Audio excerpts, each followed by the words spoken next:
Hello বন্ধু, good morning তোমাদের সবাইকে। তো আজকে আমি বানাবো পেঁয়াজের সবজি। পেঁয়াজের সবজির জন্য আমি এখানে বেশ কিছুটা পেঁয়াজ কেটে নিয়েছি। এখানে কিছু 5-7টা রসুন কুটে নিয়েছি। এখানে কড়াইয়ে তেল দিয়েছি, তেল গরম হয়ে গেছে। এখানে লং আর দিয়ে দেবো গোটা জিরে ফোড়নে। তারপরে আমি দিয়ে দেবো এই কুটে রাখা রসুন। এখন দিয়ে দেবো পেঁয়াজ।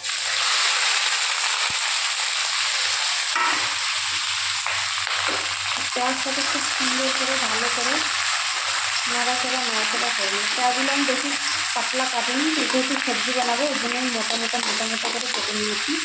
তোমরা দেখতেই পাচ্ছ। বর্ষার দিনে যেহেতু পেঁয়াজের সবজি খেতে আমি বেস্ট লাগে। তো পেঁয়াজের সবজি আমি এর আগে একবার বানিয়েছিলাম, সেটা আলাদাভাবে। তো এটা যেটা আমি বানাচ্ছি এটা আলাদাভাবে।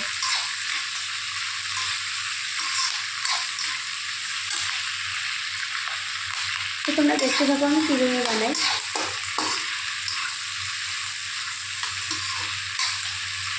এবং পেঁয়াজটা হয়ে যাক, আমি এখানে দিয়ে দেবো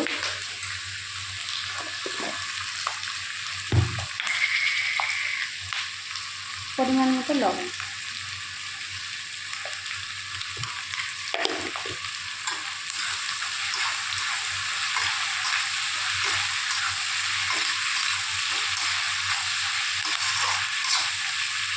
আর এটাকে দিয়ে দেবো 5 মিনিট। 5 মিনিট হয়ে গেছে, আমি এখন ঢাকনাটা করে নেবো।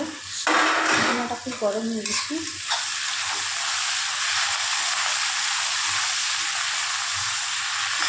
তোমরা দেখতে পাচ্ছ হালকা পেঁয়াজটা লাল লাল হয়ে গেছে। আর এই সবজির জন্য পেঁয়াজটাকে বেশি ভাজতে হয় না,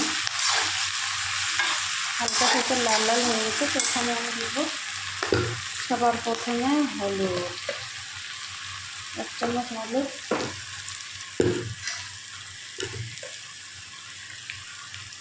ধনিয়া পাউডার 2 চামচ, 1/2 চামচ লঙ্কা পাউডার।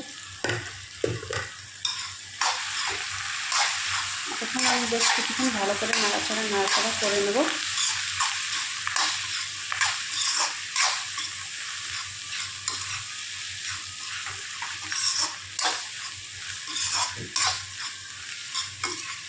ভালো করে একদম নাড়াচাড়া সুন্দর করে না করলে এটা আবার জিনিসটা ভালো হবে না। তো তোমরা বাড়িতে এভাবে যখন বানিয়ে খাবা, তো তখন একবার দেখে নিবে কীরকম করে বানাতে লাগে।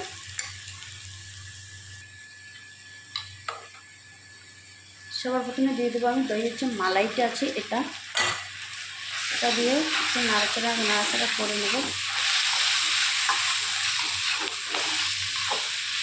দইয়ের মালাইটা দিলে কী হবে, কি সুন্দর চিকনা হয়ে আসবে, ভালো লাগে বেশ দেখতে, তেল।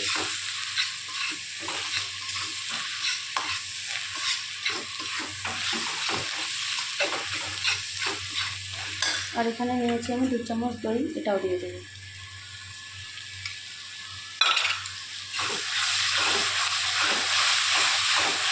দইটা দিয়ে কিন্তু ভালো করে নাড়াচাড়া তোমরা করে নেবে, নাহলে কিন্তু ফেটে যাবে। তো ভালো করে নাড়াচাড়া করার সময় তোমরা ধ্যান রাখবে একটা জিনিস, তো ভালো করে নাড়াচাড়া যদি উল্টা তরফ থেকে একবার এই তরফ একবার এই তরফ তুমি যদি করো, তাহলে কিন্তু তোমার দইটা ফাটে যাওয়ার সম্ভাবনা থাকবে।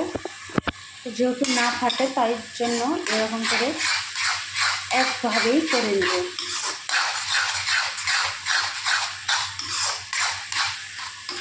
আমার দইটা দেখো ভালো করে মিক্স হয়ে গেছে, কোনো কিছু ফাটেনি। দেখো এখানে আমি আবারও 2 মিনিটের জন্য ভেজে দেবো। তেল ছাড়লে তারপরে এটাকে জল দিয়ে দেবো। এবারে আমার 2 মিনিট হয়ে গেছে, আমি একবার ঢাকনাটা সরিয়ে নেব। তো দেখো কি সুন্দর করে ছাড় দিয়ে কি সুন্দর করে তেল ছেড়ে দিয়েছে।